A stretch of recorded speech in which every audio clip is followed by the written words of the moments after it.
So chapter 4, ecosystems and the physical environment. I'm just going to click through here real quick, see where we're headed with this. Yeah, that's what I thought. This is all the cycles.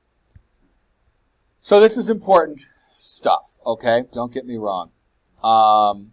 This is important stuff, but it traditionally doesn't do a whole lot for you guys, let's just say. It's a little more abstract. It is part of the reason you've been doing what you've been doing in lab, okay? Testing for phosphorus, testing for this, testing for that. All of those things are out there in the environment because of these cycles. It just doesn't come over very well in lecture. And I'm not tooting my own horn, but I think I'm fairly decent at making stuff a little more interesting than it is. But even I struggle with this one. So I'm not apologizing, but I'm just saying.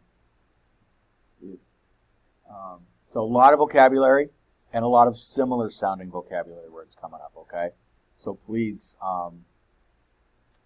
be careful going into the test with this stuff. Make some flashcards. Do something.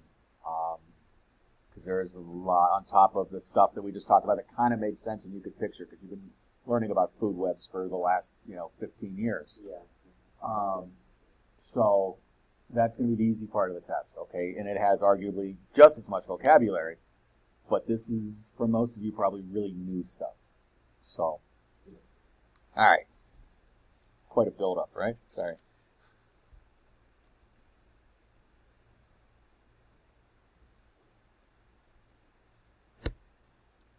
Biogeochemical.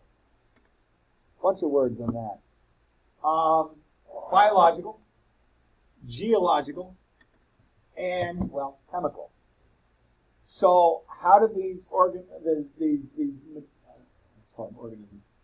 materials cycle through the earth, through the organisms, plants and animals, through the rocks and minerals, geological processes?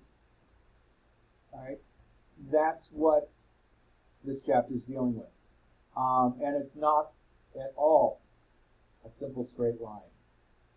All right. It is so many different cycles. So we have the words biotic and abiotic in here. That's sort of what I just said, but I used different words for it. But so we're tracking some of these chemicals, and they're, as we said, they're important things. They are important for growing plants. They're important for not killing organisms in water. Some of these are considered pollutants when they get too high. Some of them are nutrients, and even nutrients, too much of those could be bad. So it's a lot of angles going on here. We've got 5 cycles that we're going to talk about. All right, the carbon cycle, the nitrogen cycle, the phosphorus cycle, the sulfur cycle, and then one you actually have learned before, the water cycle. The water cycle we're going to go off to a different PowerPoint on, and I think we're going to do a little bit of atmospheric stuff too. Again, it's been a while. So that's the second PowerPoint under chapter 4. Okay. So right now we're just dealing with these first 4 guys here.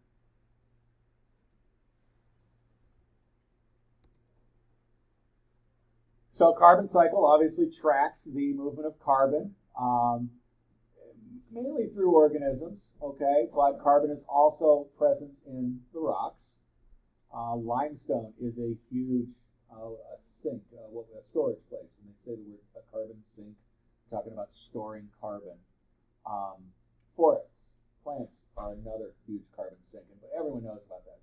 That's why it's such a bad idea to burn down a forest, right? They're talking about the slashing and burning of the rainforest, and because they've got so much carbon in them, and it's a double banger. Not only are you releasing all that carbon, but plants also store carbon, so you're removing a sponge from the world, if you would. That's just like extra bad.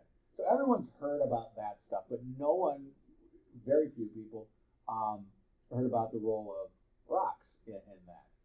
And you've probably heard of limestone. what you may not know is that there is a hell of a lot of limestone out there. And as such, there is a lot of carbon tied up into that rock. So you've heard about photosynthesis already. You've heard about cellular respiration. That's why my little rant about the forests is important, okay? In the bigger picture of things, actually the smaller picture of things, these cycles are almost organismal level. They are organismal level, and even cellular level. But big picture, it adds up. Talk about one plant doing photosynthesis, a few blades of grass out there, you don't really think about it. But if you remove an entire field, an entire forest,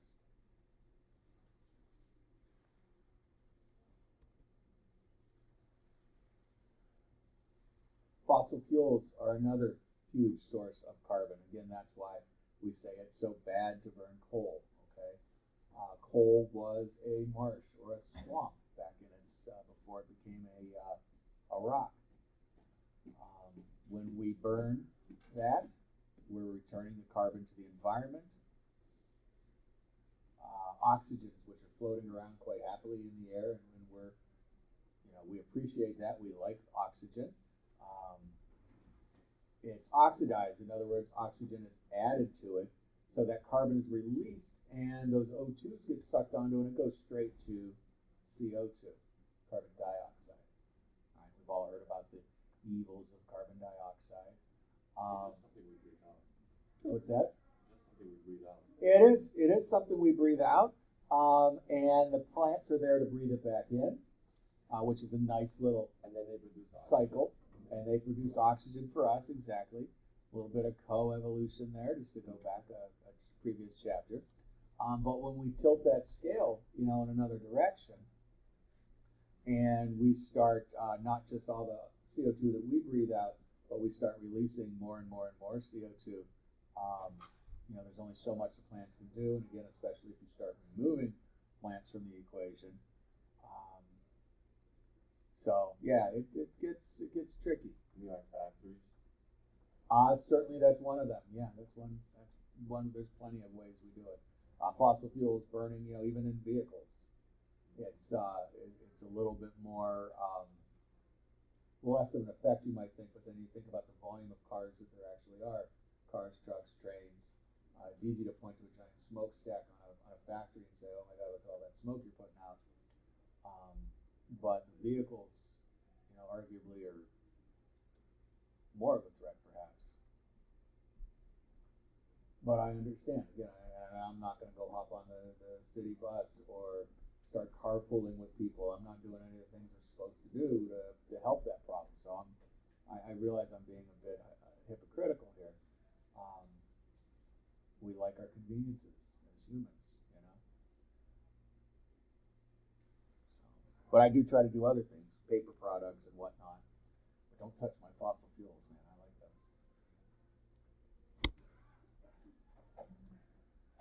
So the carbon silicate cycle. All right. And this one, I apologize. I'm just going to kind of read it here. Atmospheric carbon dissolves into rainwater to make carbonic acid. Okay. You watch the acid rain video in lab.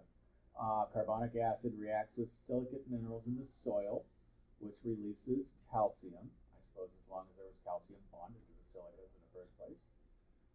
Calcium is washed into the oceans and used to make seashells. That's important. Seashells eventually form limestone. Limestone weathers away and returns the CO2 to the atmosphere. All right, so that's a nice, pretty process there. What's missing from this is a time scale. This is a long, long time, and it keeps this carbon tied up. And again, if this planet is nearly 3/4 oceans, okay?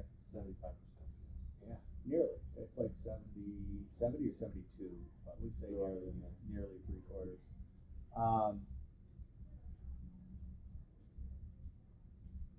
This process is going on in the oceans. We've also got a huge amount of rock on the surface, obviously, but all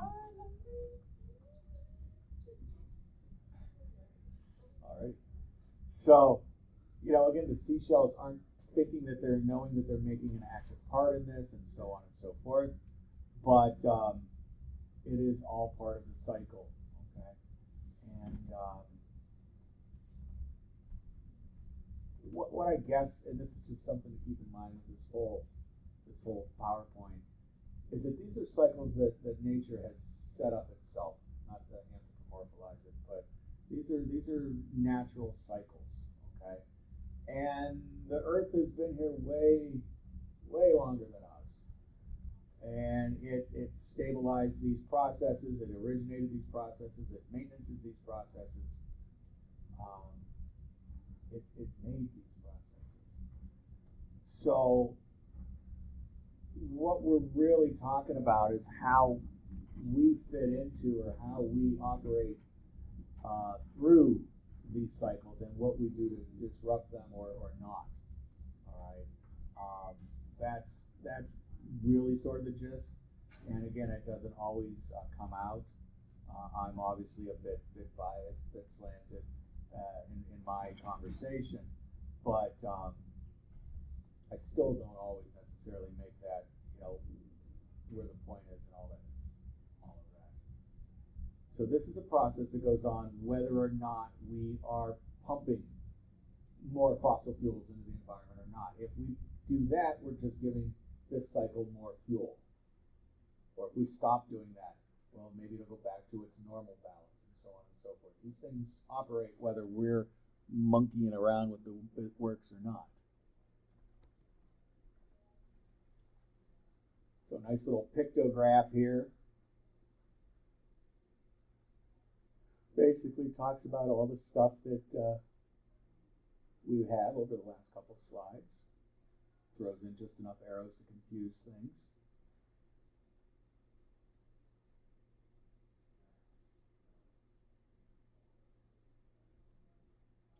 I'm not sure what the purpose of the numbers are in here. I don't know if these are supposed to be molecules or millions of molecules or whatever, so don't really worry about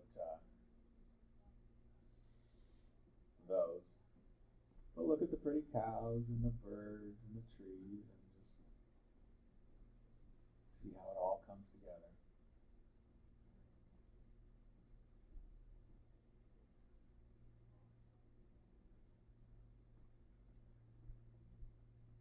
And keep in mind that this is, again, something that is fairly balanced, okay? Now, these cycles don't exist in a vacuum. The carbon cycle exists alongside the nitrogen cycle, exists alongside the other cycles, okay? And as such, they are connected. And when one of those goes off, kitty wampus, then the other one can certainly be affected. Again, oftentimes with little or nothing to do with us. And that's something that needs to really be acknowledged. You might think I'm beating a dead horse here or something, but so many times these conversations go towards well, these are big cycles, way bigger than humans, and they are, but don't twist that. We have seen change. We know these cycles can change. So it's really just a matter of acknowledging, again, how we fit into the mix. Speaking of which.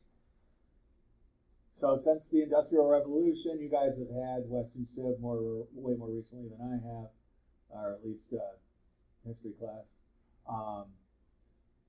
18-something, right? I don't remember when the Industrial Revolution was, but late 18th century. Yeah, we've been releasing large amounts of carbon into the atmosphere, way more than the natural cycle, burning fossil fuels, deforestation, and it sends the carbon out of the sinks and back into the air. So we've been seeing a buildup of carbon, which, as you saw, goes almost immediately to carbon dioxide because of all the free oxygen out there, therefore increasing these carbon dioxide levels that everybody's whining about. It's a thing. It's a real thing. Again, the effect that it has, well, there's where you can perhaps quibble a bit.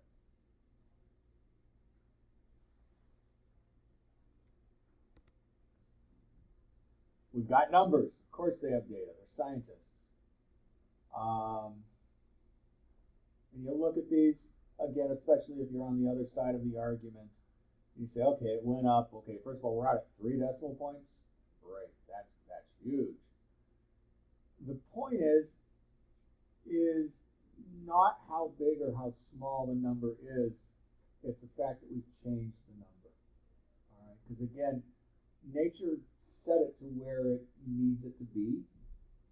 It's hard to have this conversation without making it like humanistic terms, but nature set the cycle. Okay, so the fact that we've managed to change it, that's the scary part. Whether it's a small number or a big number, bless you, the fact that we're affecting it is what's important.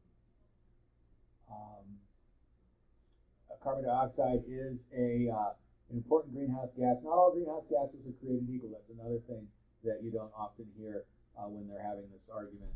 Okay, some of them are way better at holding heat than others are.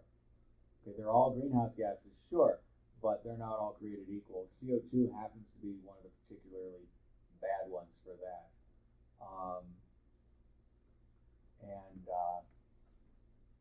Arguably, because it's the thing I love is, well, water vapor is a greenhouse gas too. Yes, it is. You're absolutely right. And in that one, we don't really have a whole lot of effect on whatsoever.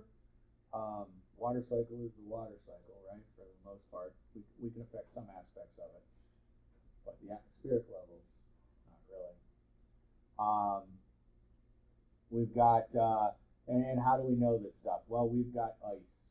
Okay, the Earth does 2 things. It makes rocks and it makes ice. The rocks go back really far, but we've got ice a lot older than people realize. And trapped in that ice are little air bubbles, and in those air bubbles, I think we've had this conversation already. In those air bubbles, we've got a snapshot, a Polaroid picture of the atmosphere at any given point, at multiple given points. And that's how they can tell how this stuff has changed. They're not making it up. I've said that to you many times. Now, how big a deal somebody makes or doesn't make about it, again, that's the arguable conversation. But the kernel of it is certainly not made up. The nitrogen cycle. All right, we like nitrogen. Nitrogen is primary gas in the atmosphere. Nearly 3/4 of what you just sucked in a second ago was nitrogen. Okay, got a little bit of oxygen in there. That's important for us. But nitrogen is absolutely everywhere. Where we need more of it is in the ground. All right, and so we try to keep it in the ground. We remove it when we grow vegetables, when we grow fruits and whatnot. The idea is to get it back there. So that's what we're going to hopefully show you here through these next couple slides. And I told you about a string of vocabulary where its carbon cycle was simple.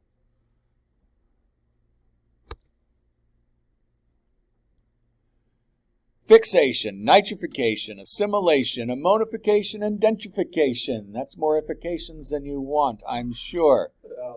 And you got to keep them in the right damn order, okay? Alphabetical order? It is not alphabetical, no. It is in order of process. This is a process. We start with fixation. We then move on to nitrification, and we'll explain, of course, what each of these mean. Then assimilation, then ammonification, which luckily means turning into ammonia, and then denitrification. All right. These are all bacterial processes, one step aside. But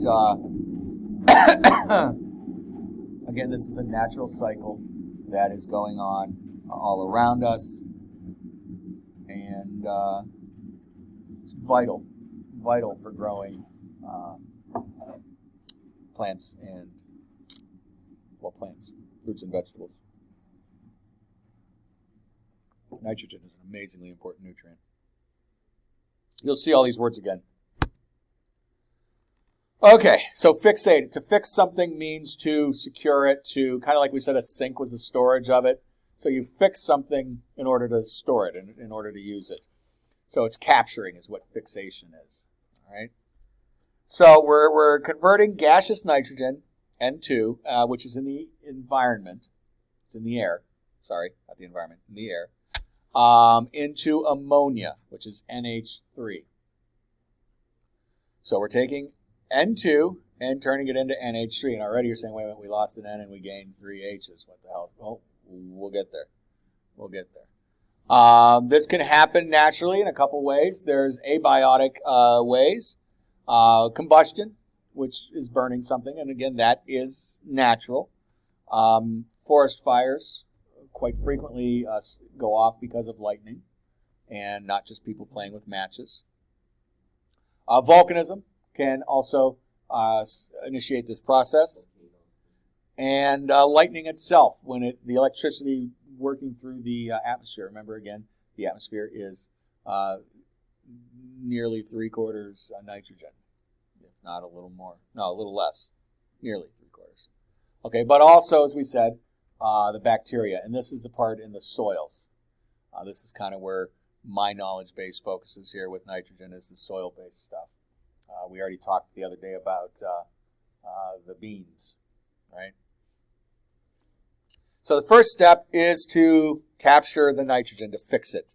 So nitrogen fixation, and we're storing it as ammonia. So NH3. Next comes nitrification. Nitrification is we convert that ammonia. Don't worry about the or ammonium there. We're going to keep it simple. We're going to convert the ammonia into NO3, which is not nitrous oxide. It's nitrate. I should really put the name of it there because I can't remember. Turns it into NO3. Anyway, not the fun stuff you get at the dentist, the other stuff. And this is done by bacteria, okay? Now, assimilate. What does assimilate into the Borg, right? We're going to join something. So we did that to make it a usable thing for the vegetation.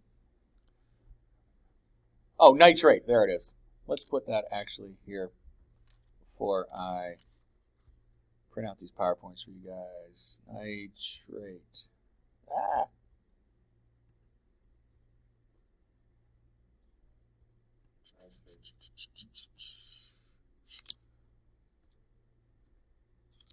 We'll just do another bullet here.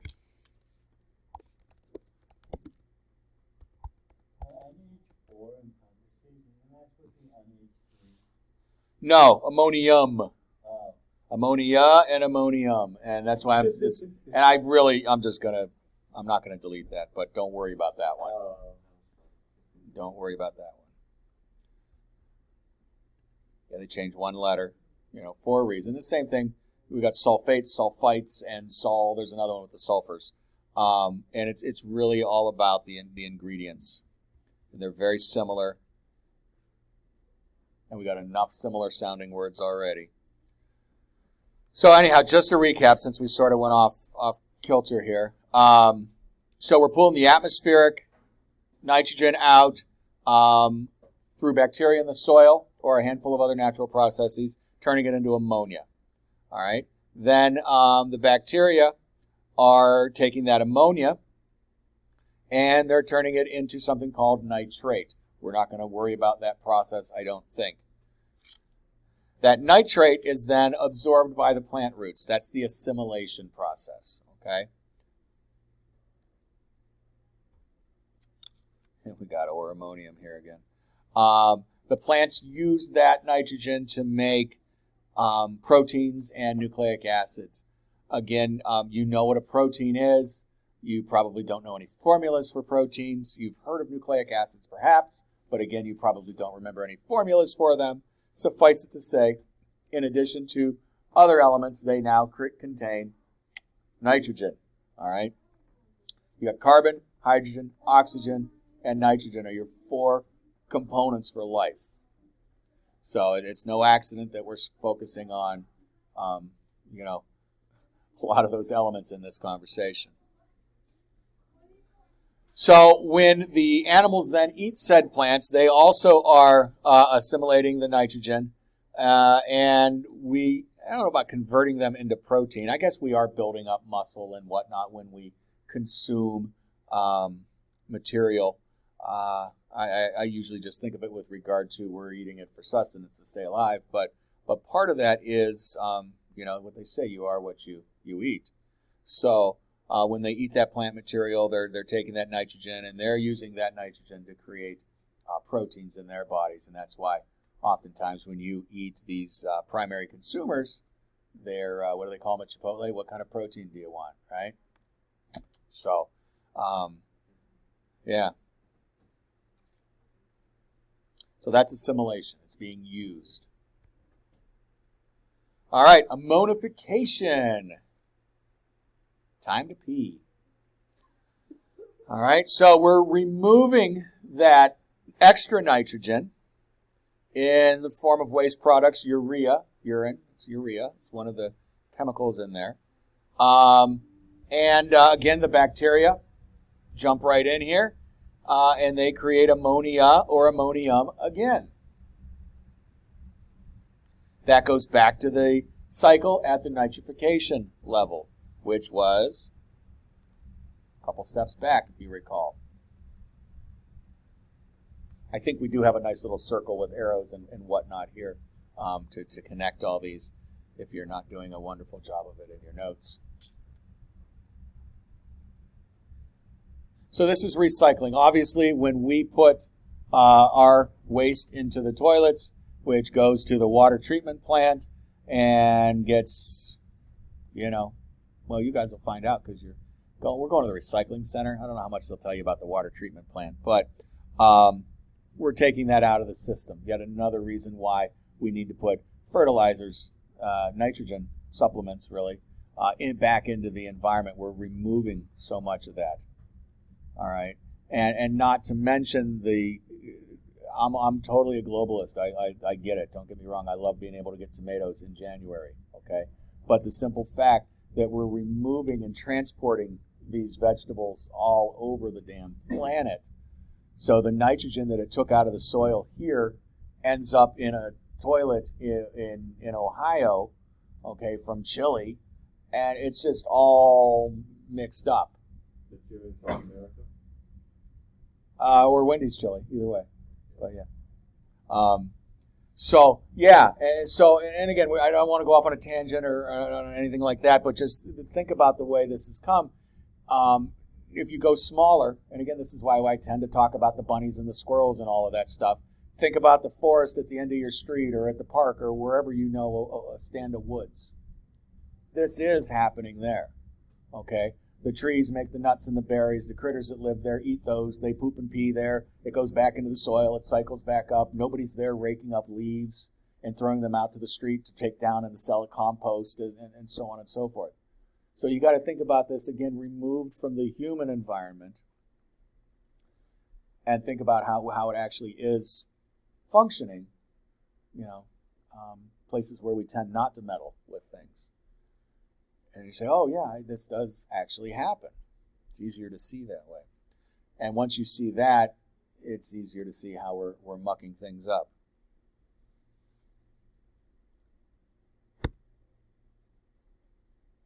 All right. And then somewhere in this whole circle, because we just kind of entered a loop there, where as long as the waste is going back into the soil, it's being reutilized and so on and so forth. There is at some point where this is just turned back into gaseous nitrogen. Okay. Again, the bacteria are responsible for that. Bless you. And it's just going back into N2 and frittering off into the environment. All right. So that is always, I suppose, I don't know that much about bacteria and the nitrogen cycle. I know the little spiel I give you, but let's argue that, it is one type of bacteria that's responsible for denitrification, releasing it back as gas, and there's another type of bacteria that's responsible for turning it back into usable material for the plants, right? So they're kind of going on at the same time. Not all of that nitrogen is being restored back into the plants.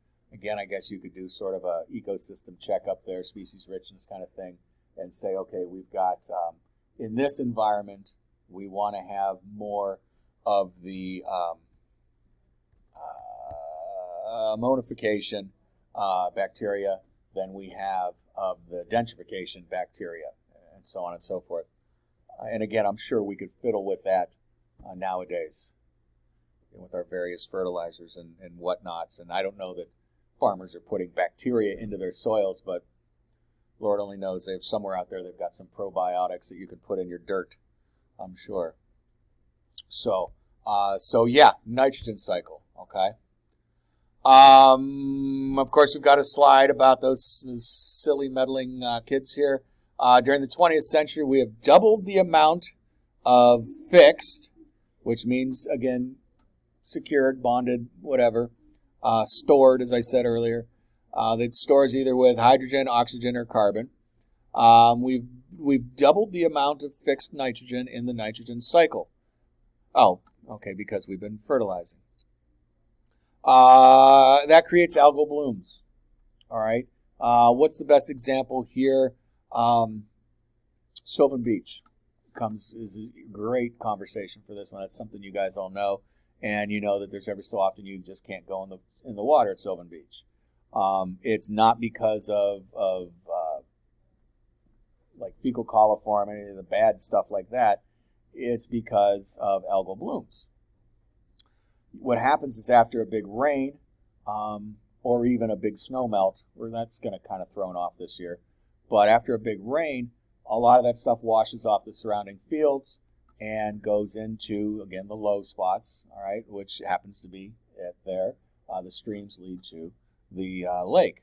And that feeds the bacteria, the cyanobacteria, whatever, the various kinds of bacteria that are there, and algae. Plant food is plant food, right? And yes, I know bacteria and algae aren't plants, but you get where I'm going with this. It's food for them. So they go like crazy. They reproduce like crazy because there's plenty of food. A lot of them release toxins, which are just not good for you, okay? But also then what happens is the die-off process. They don't live a whole long time. So after the bloom, they all die, and then the process of their decomposition and their breakdown, well, that steals all the oxygen out of the water because cycles, which then kills the fish, and they don't want you on the beach because there's all kind of dead fish then. Nobody wants to be there for that. So there's a lot of reasons. Usually it's the toxins in the water, though. And this is a big thing out in the ocean as well. It doesn't just have to be a small enclosed sort of scenario. Red tide, you may have heard of red tides. All right, those are famous for killing fish off. Algal blooms kill fish like crazy. Sometimes it's the toxins, sometimes it's when they decay. But yeah, the main point of the conversation here is all the extra nitrogen we're putting in because we're shipping stuff everywhere. And also it does steal. As you're growing plants, they're taking the nitrogen out of the soil. So this process was originated before we had trains, planes, and automobiles. So Mother Nature planned on those nutrients going back at least somewhere nearby in that ecosystem. Forgive me. Yes, I forgot one. But the point remains the same. Yet again, a lovely little pictograph here. More or less summarizing what I've told you. I try not to make too many questions about this stuff, but I'm sure you could imagine the multiple choice questions that it generates. Phosphorus cycle. There's no phosphorus in the air. You're not breathing phosphorus. All right. This is basically on the ground stuff. It's in the land. It's in the water. And groundwater dissolves phosphorus from the minerals. It's absorbed by the plants, consumed by us, returned as a waste product, reabsorbed. This one, thank goodness, is a fairly short cycle. Phosphorus, we're just going to keep it as it's a nutrient, but it's also a pollutant. Phosphorus, you might not know, but phosphates, if you pay any attention to water pollution, you've heard of phosphates. Phosphates we see a lot of in our detergents. We use them. Phosphates are really good at getting dirt particles to release from clothing for some reason. And it makes, predictably, if you've ever been, again, looking at a stream or a shoreline and you see all this foam sitting there, those are phosphates. So just like it makes bubbles in your soap, it still can be foamy when it works its way all the way to the back into the ecosystem. Phosphate is also a type of fertilizer. You're not just putting nitrogen down. A lot of times we're throwing phosphorus down as well because, again, we're removing these plants from their natural environment. We need to supplement the phosphorus. So, again, that could wash off just as easy. It's not just you and your laundry detergent, okay? A lot of the folks will make you think that, but a lot of it is fertilizing. And we're not bashing farmers either. I mean, we've got to, it's part of our process at this point. So there's not a whole hell of a lot we can do about it other than to educate. So that local grown is really kind of a good idea. But again, the lack of oranges and tomatoes in the middle of winter is kind of a bummer.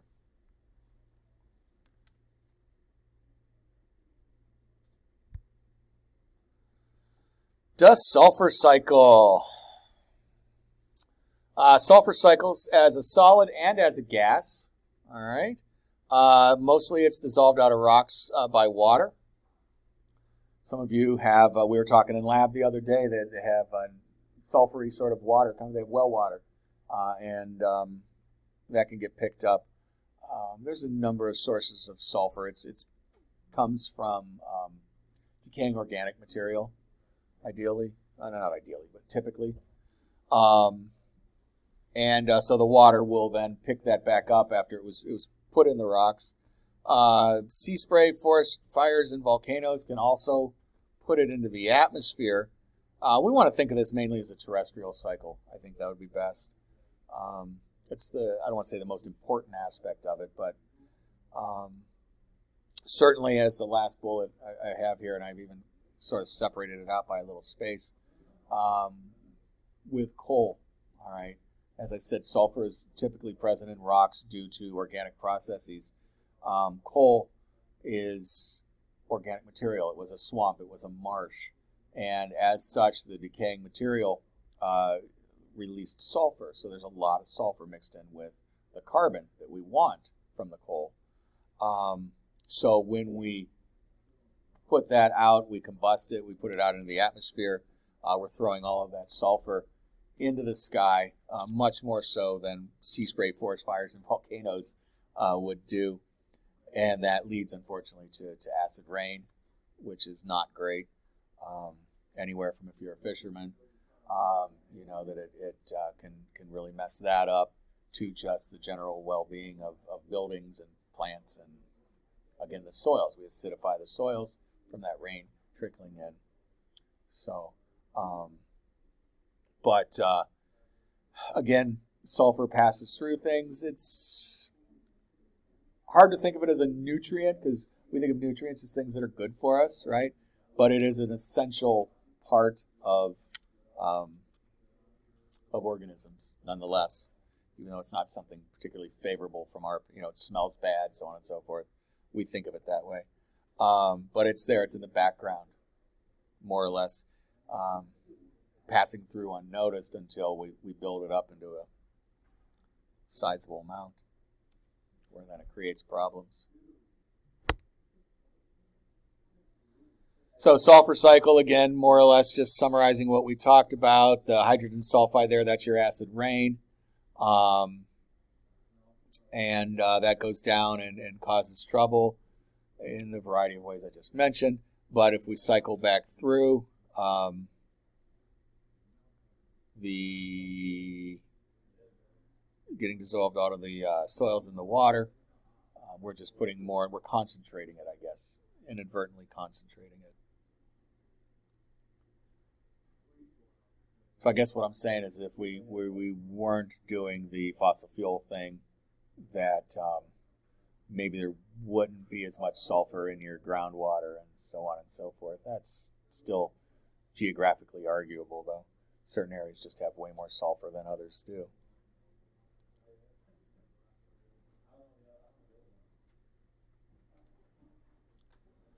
All right, hydrogen cycle. I'm sorry, hydrologic cycle. As I said, I think I want to save this one for, well, we've just got a couple slides here. This is going to get its own conversation, all right? But it was listed here, so we'll mention it. This is what you guys learned as the water cycle, all right? Hydro is another word for water. Logic, logi, logos is information, roughly translated. So this is the water cycle, okay? The oceans to the atmospheres, to the lands, back to the oceans again is that cycle. This is a large cycle. Water exists in all organisms. It's a vital part of life. I mentioned carbon, hydrogen, oxygen, and nitrogen. Okay, oxygen and hydrogen are right in that list, but water on its own is another vital component. And I've got a much better diagram than this that we will work with when we return on Thursday. So, all right.